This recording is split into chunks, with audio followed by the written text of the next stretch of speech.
Good evening. This is the People's Platform. Every day, we bear witness to the heartbreaking effects of Sri Lanka's deepening economic crisis, with tragic scenes of helplessness seen across the country. Across television screens, across newspapers, experts, professionals, intellectuals mull over how to facilitate economic recovery. When the legislators have shown colossal disregard for their responsibility, how must Sri Lanka now fix itself and emerge out of this abyss of stagnation into normalcy? To discuss the way forward, we've invited to our studios the Vice Chairman of the Ceylon Chamber of Commerce, Ms. Duminda Hulangamua. Good evening and welcome. Good evening. Mr. Hulangamua, facilitating economic recovery is a concept that has far-reaching ramifications. If we were to deconstruct this concept into actionable measures or tasks, what now needs to be done at this juncture, and are we on the right track? First, Sonali, thank you very much for inviting me for this discussion today and MTV. The answer to your question can take hours and days to answer. But if you put it in a summary, you see there are two issues that we are currently facing. One is the external shock we are facing because of the lack of foreign currency, because we cannot meet our foreign payments for essential items. Put a little on essential items, our balance of payment is ballooning, we can't meet the balance of payment on the external side. On the domestic side, our revenue is inadequate to meet our expenditure. So we have a two-pronged problem. So this is not a new issue in my view. Historically, if you look at since 1948, Sri Lanka always had, in most parts of history, balance of payment difficulties and a revenue shortfall. Except I think for a few years in 1952 or 56, I remember, there was some surplus in our balance of payment, but otherwise we always ran deficits. Okay. We had trade surpluses, but in the balance of payment overall we have even deficits. The reason being that our import bill is larger than our export income.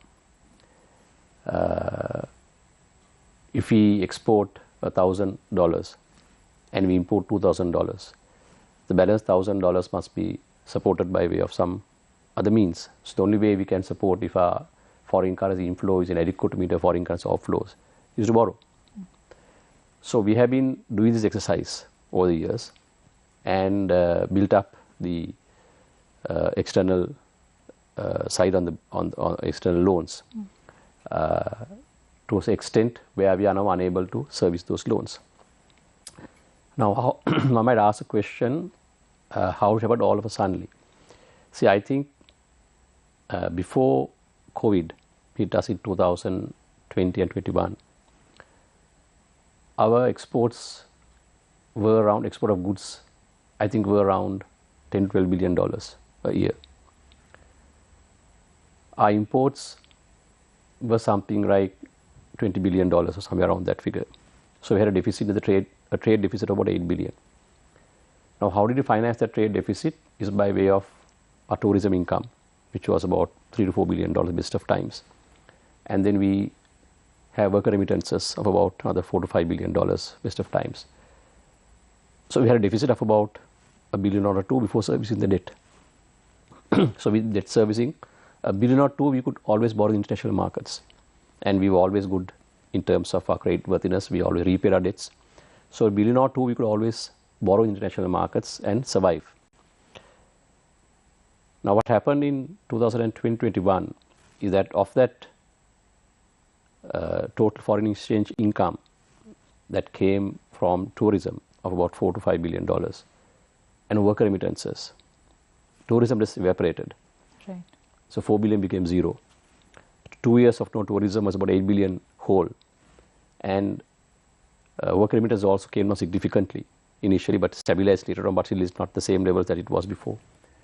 We lost about another $7 billion, I would say. So altogether, in the last 2.5 years up to now, we lost close to $20 billion in foreign currency. And that is the gap, you can see, right? So, and our imports still stay the same. With all the restrictions, stopping motor vehicle imports, unnecessary imports, we are still hovering around $1.5 billion worth of imports.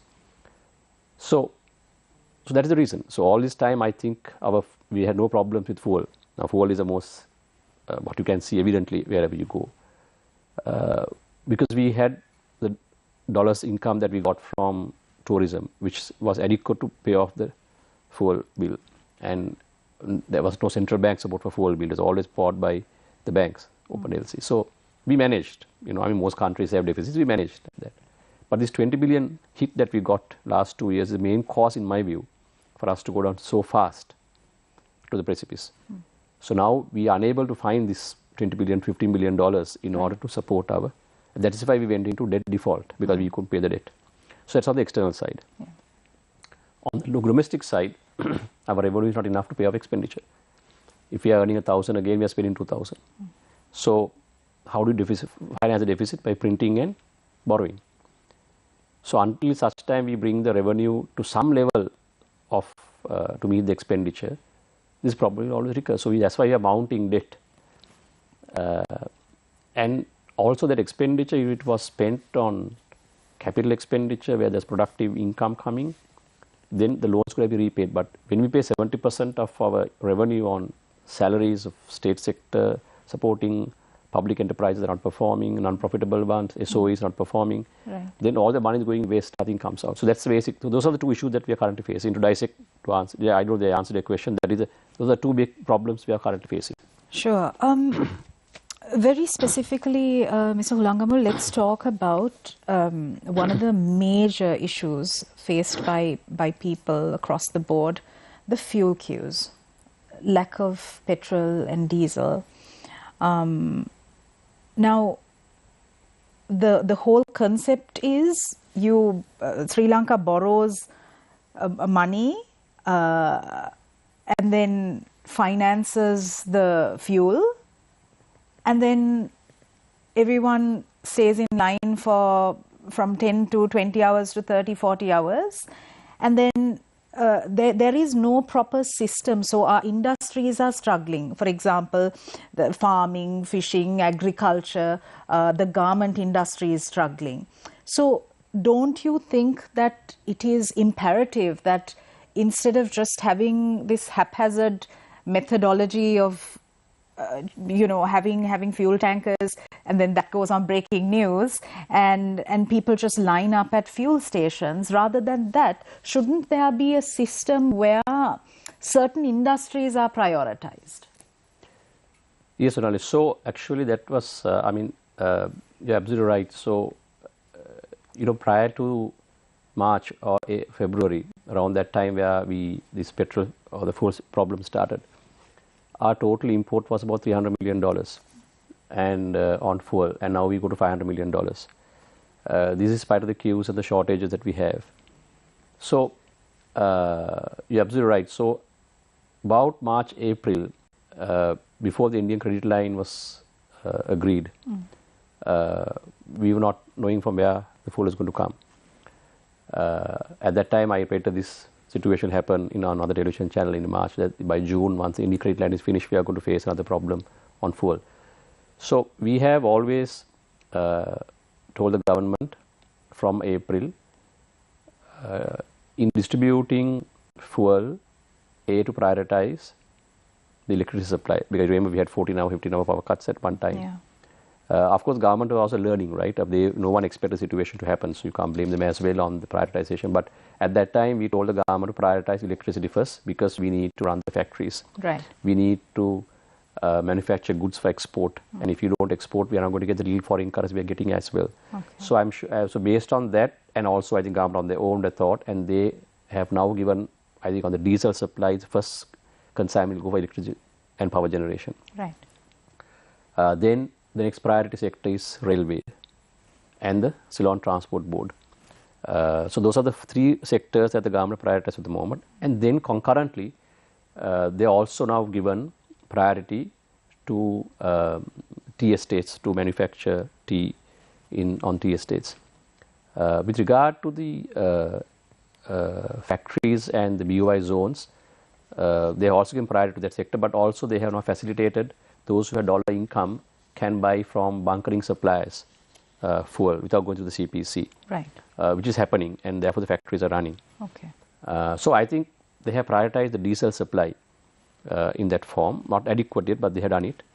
But Sonali, this morning also there was a meeting with the Prime Minister and the chambers, and what we told him, reluctantly though, we are all going to be loose from this, is that this fuel supply will have to be rationalized in between petrol and diesel.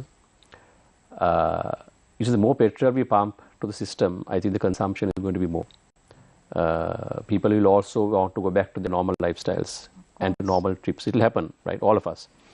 And therefore, unless we rationalize and ration the petrol, whatever dollars that we are going to get in the form of loans will be consumed on petrol. Right. And then nothing good. Next month, we look up again and say, okay, what are I going to do next month? Same thing in the credit line. $700 million of that was spent on petrol and diesel. So what we told the Prime Minister was whether petrol can be limited and give priority to diesel, and that again get the private buses on the road, get the transport sector back on track, that is goods transport from Colombo to the provinces and provinces back to Colombo, the transport of tea, because no point right in the factories with the tea can't be brought to Colombo.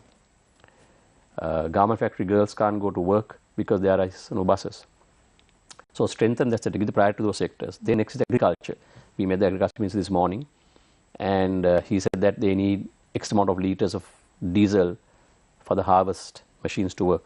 So like that, to give agriculture, fisheries, those sectors priority.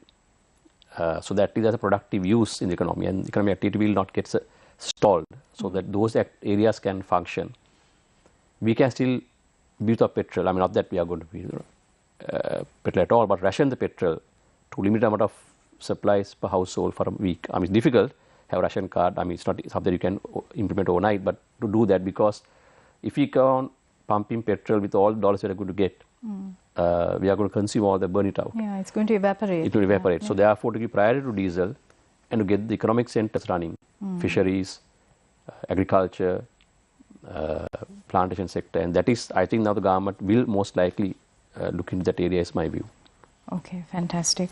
Let's talk a bit about the interim budget that has been proposed by the Prime Minister. How important do you think this budget will be for the vulnerable sector, especially given the adverse impact of the present crisis on this vulnerable sector? Yes, actually, Sonali, that is one of the top priority areas for Ceylon Chamber as well. Right. Because for us to have civilized society, everyone living peacefully, we must make sure that society is looked after. There is no revolution, or there is no rising up because of cost of living. So we're very concerned about that, and we're very concerned about the vulnerable sector. So I think the discussions we had with the Honourable Prime Minister, what he has said is the mini budget is going to be only refocusing expenses. It's not going to be like a normal budget in November where you come up with revenue proposals and where you spell out the government economic policy. It will be just to reroute the expenditure that is unspent on capital to social welfare, to look at the vulnerable sectors. So I think that is the aim of this budget. I don't know when it's going to come. That's what he told us. So the aim of the budget will definitely be to look after the vulnerable sector of the society, look after them, make sure that they have 3 meals a day, that they don't go short of food, medicine. So I think that is going to be the priorities what we were told. Right. And now, as at now, the government's revenue is inadequate to meet the expenditure. Very simply, Mr. Hulangamua, what kind of measures must be taken to facilitate this, rectify this? Yeah, so that again has two sides to it, Sonali. One is the revenue side, other one is the expenditure side. Yeah. Now, repeatedly, not now, for the last many years that we have been, from the chambers, from trade associations, we have been making this point to successive governments that always trying to bridge the revenue with expenditure is not going to work. Right. Because in Sri Lanka, you and I both know that our government service, and while there are efficient government servants and government departments, there are inefficient, overemployed government departments, where for each political party, they recruit people to government service as a payoff for supporting the election campaigns, etc. So all the government departments are overstaffed. You and I both know that. Yeah. And as a result, there are huge budgets on expenditure, and it's all unproductive expenditure, which has no return to the economy. So what we have told government is that you first need to look at your expenditure. You need to cut down public sector expenditure. You need to reform SOEs that are non-performing. You need to list them in the market. So these have been given, Sonali, over the last 22 years to all political parties, but no one had the guts to implement them because of next elections. Yeah, but right? now there's no choice. Yeah, but right? now I think people accept it, in my view. Yeah. Now, I think in my view, this is the best time to reform, because people accept reform now because they know that the fallacy of the proposals or the policies that were followed by successive governments has not proved anything. So we have been some Ceylon Chamber advocating free market, SOE reform, privatization, transparency, restructuring the public sector. It has gone to deaf ears of all governments. And now eventually we have come to that. You can see, right? So that is one side they have to look after. On the revenue side, yes, we believe that the revenue is inadequate to meet expenditure. But only thing is, the chief revenue generating source for a country, Sri Lanka, is only taxation. We don't have rich mineral resources where you can get royalties like in the UAE, other countries, right? So we are only from taxes. But our country is poor, now poorer. So from whom to collect tax then? Only a very microscopic section of society can afford to pay tax. So you can't overburden them to a point where there's a diminishing return. Economics, you have the law of diminishing return. So you tax them up to a certain point. From there has to return to the government, because people avoid tax. That money will not there has to capital formation for development, etc. So taxation has to be increased, because we feel in the last 2 years it was very foolishly removed, reduced for no reason. And the Ceylon Chamber, even at that time, told the government that the slashing was not something the private sector wanted and not sustainable. And when people get used to such low tax figures, they're not going to pay, to increase is difficult. So I think the corporate tax rates, the personal tax rates, the VAT, the indirect taxes will have to all be revised in order to meet some level of expenditure, not the total expenditure of the government. And now that has been proposed. Not implemented yet. It might be implemented halfway, maybe towards October or November. But that had to happen at some point of time. Sure. So I think that balancing is required. You need to increase revenue, but not to meet all the expenditure. It will never work. So government also has to look at how they can reform government expenditure, cut down the expenditure, and put that money into productive use. In terms of this concept of economic restructuring or economic reformation of Sri Lanka, we have appointed two a financial advisor and a legal advisor to renegotiate debts, talk to creditors, all of that. So yes, we know that needs technical expertise, because Sri Lankans are not equipped to do that.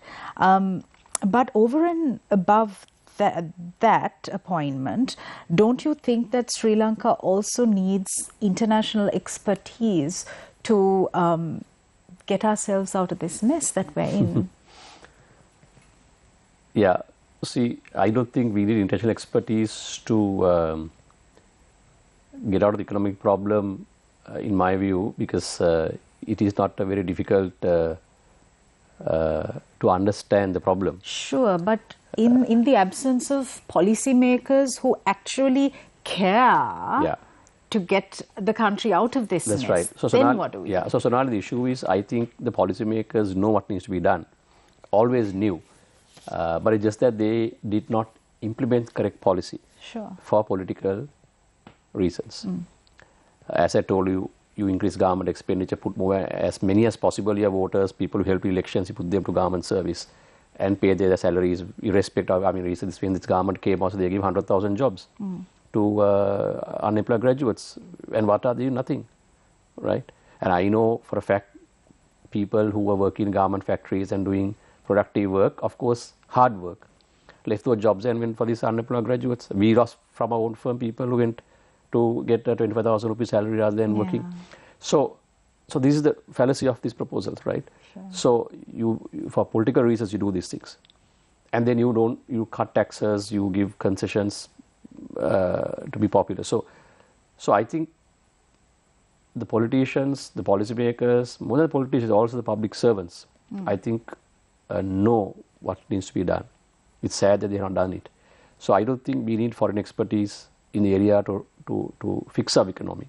Okay. It is fairly straightforward. I think central bank has enough people, the treasury has enough people to do that. But someone ask the question, what did they do all this time? Right? Yes. So I think I find fault in those officers as well, because those officers who were in those positions should have advised the government and the politician and the cabinet right and wrong.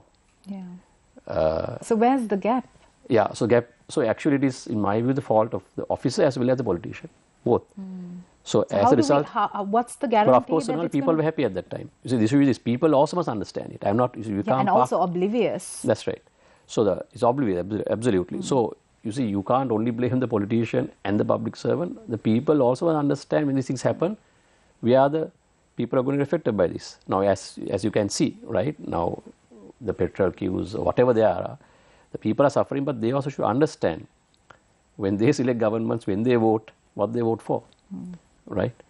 I'm not talking about the political party, but I'm saying they also must know what they are in for, what they are voting for. They can't later come and say we made a mistake, right? So people also are happy with the goodies. Now, I said tomorrow you restore the supply of fuel. Tomorrow you bring $1 billion, $2 billion, flood the market with fuel.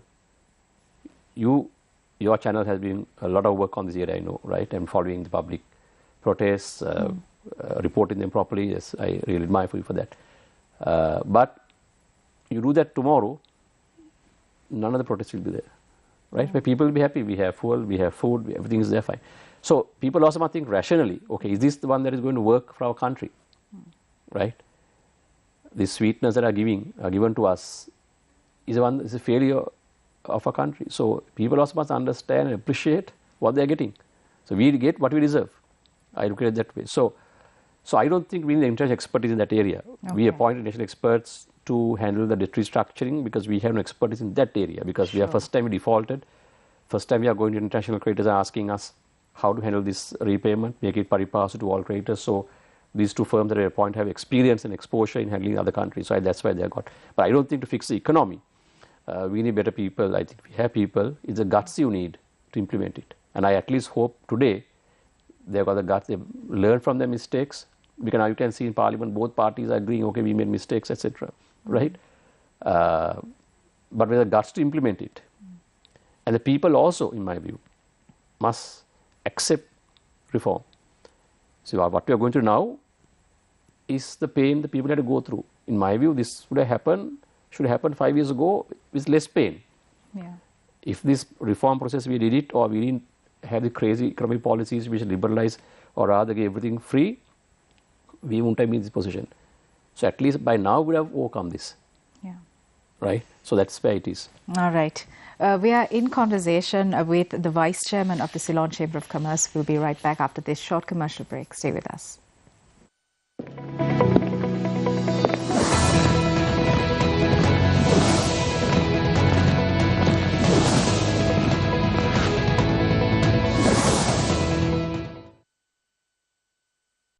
COVID-19 සඳහා ආරක්ෂිත පියවර. ජනයා වැඩි වශයෙන් සිටින ස්ථානයන්හි ගැවසීම මගහරින්න. රෝගය ආසාදිත පුද්ගලයන් හමුවීමට නොයන්න. මුහුණ, මුඛය, නාසය සහ ඇස් ඇල්ලීමෙන් වළකින්න. අනවශ්‍ය ගමන් බිමන් යෑමෙන් වළකින්න. මුඛාවරණය ඉදිරිපස ඇල්ලීමෙන් වළකින්න.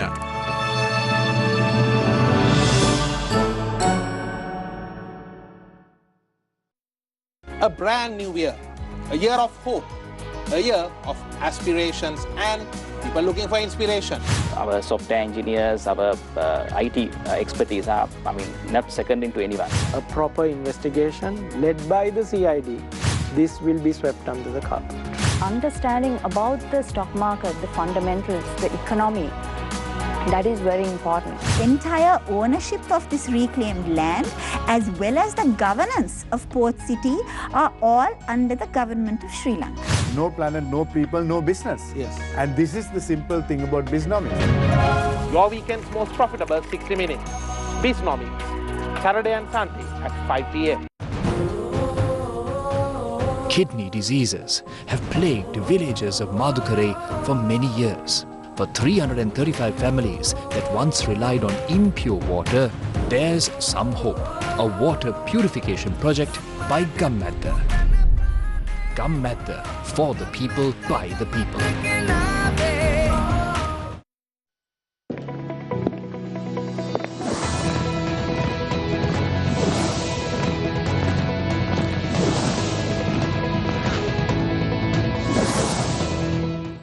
Welcome back to the People's Platform.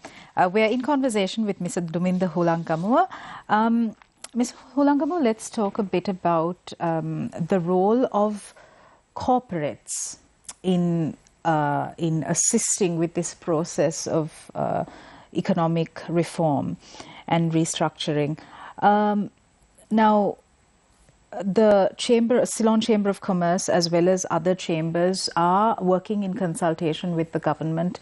Has it been, would you say that it has been successful? Are you seeing results? Because we have, sadly, a bunch of legislators who are largely uneducated on how to run an economy. And then we have the experts in the corporate sector, the professionals, and the technocrats. But there are gaps between all of these individuals and groups.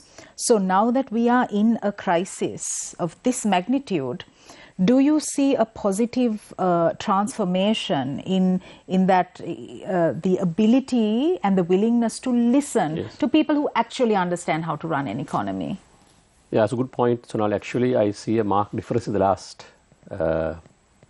6 months. I think our problem started about a year back, about 6 months. I think I see marked difference in government in terms of wanting to listen to, wanting more consultations, listening to our point of view, because they know they made a mistake. So I see that lack of arrogance that they used to have, more cooperative, wants to listen approach is definitely I see.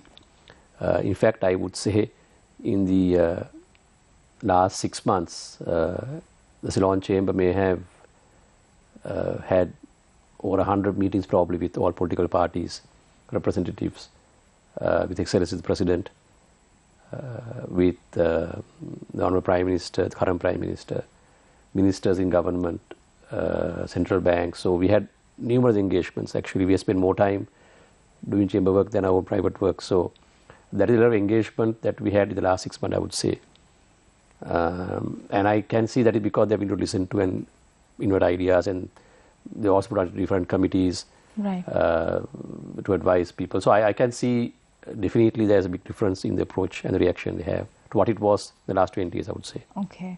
But in terms of making decisions, now earlier before the break we spoke about the fuel queues, and you said that it's important to bring a system of rationing, although it's a very unpopular decision to make. But now these decisions have to come in ASAP, and that's not happening. So the speed at which decisions are being made is really I agree with you. So decision making in government, Sonal, is not as fast, efficient as a private sector where we are used to. Because here we can say, please do this, or we can order, right? We are people around. But in government, it's not easy. You have the unions, you have different views of people, the hierarchy, the bureaucracy. So, government decision making is more difficult than private sector decision making.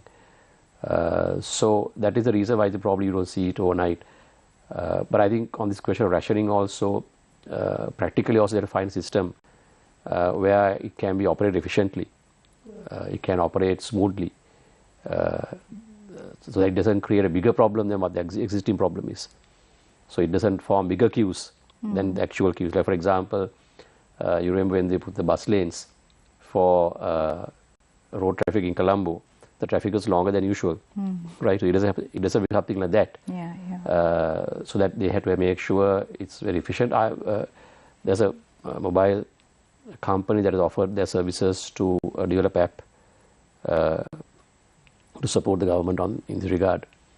And also this morning also we mentioned that to the Prime Minister. And also until such time those apps are developed, as said, yes, I also can't see the decision making is not as fast as what we would like to see.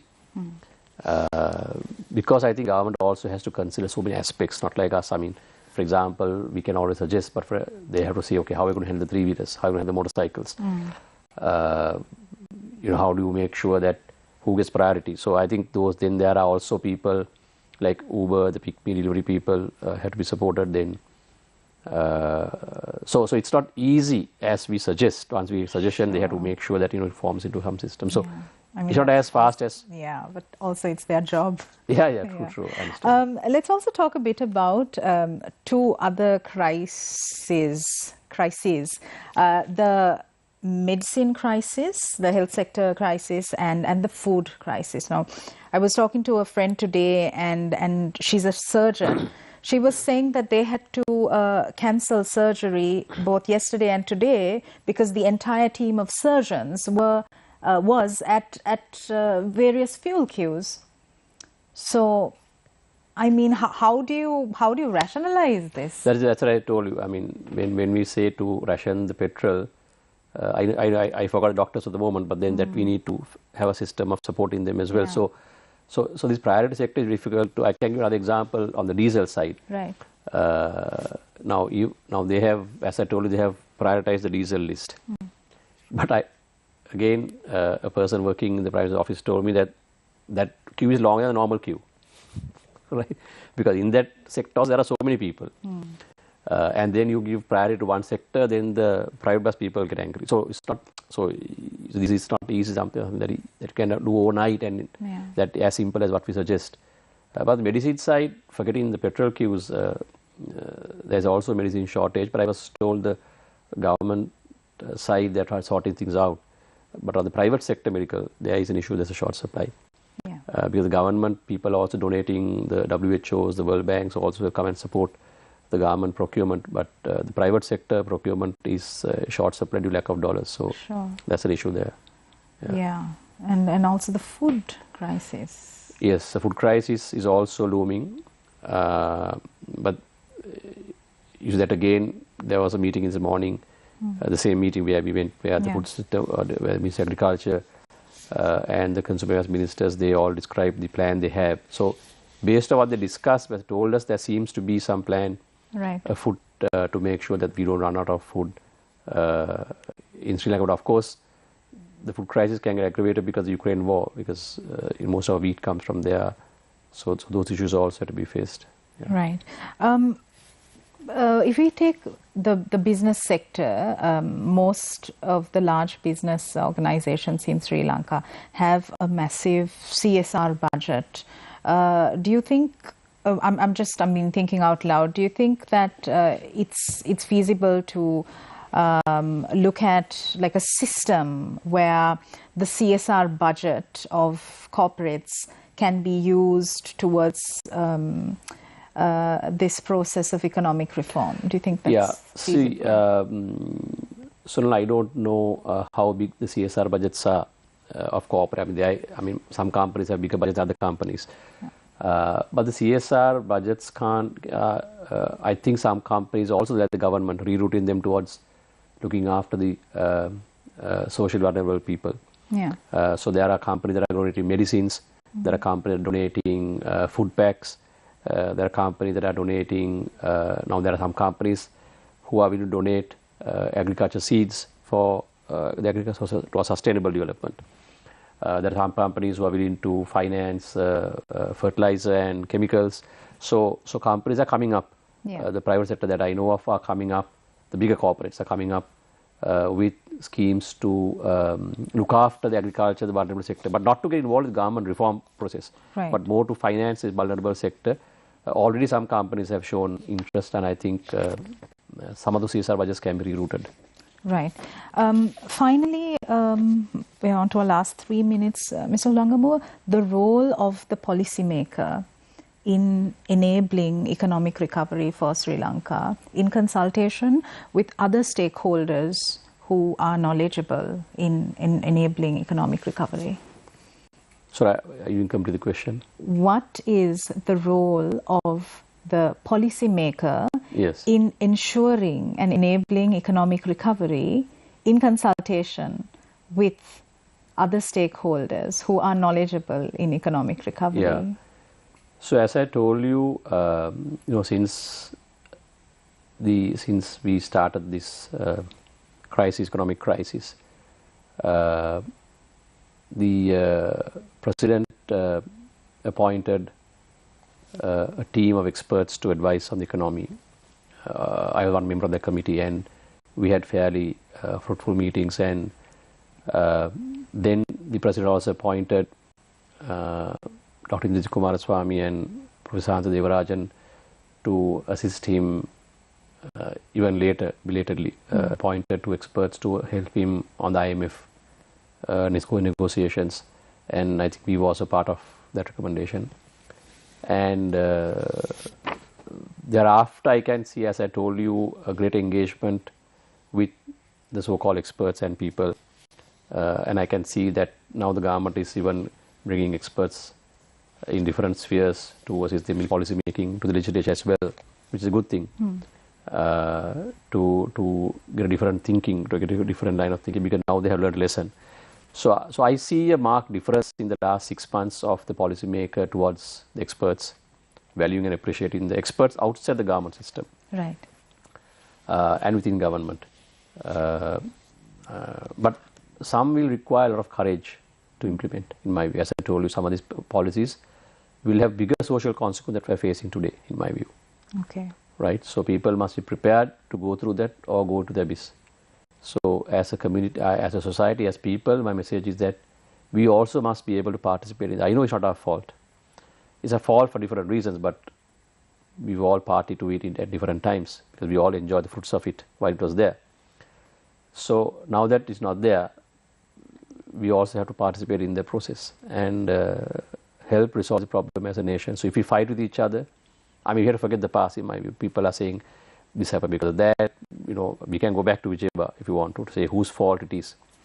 But if you point fingers and try to fight as a nation, then we are not going to resolve the problem. In my view, all 225 in Parliament, plus outside Parliament, all of us must get together to understand and appreciate the problem in order to find a solution. If you put pressure on the government by protesting for areas that are not relevant for protest, then I think we're not going to achieve anything in that. So we all know there are mistakes made, and that has been published adequately, but I think we need to get out of it. Right. We can't be pointing fingers and live in that situation. In order to overcome that, how do we do it? So I think all of us must be able to participate in the process. Otherwise, we all go down together. Right. All right. Thank you very much, Mr. Dhuminda Hulangamur, for joining us on this edition of the People's Platform. Thank you for watching us. Have a good weekend, a safe weekend, and good night.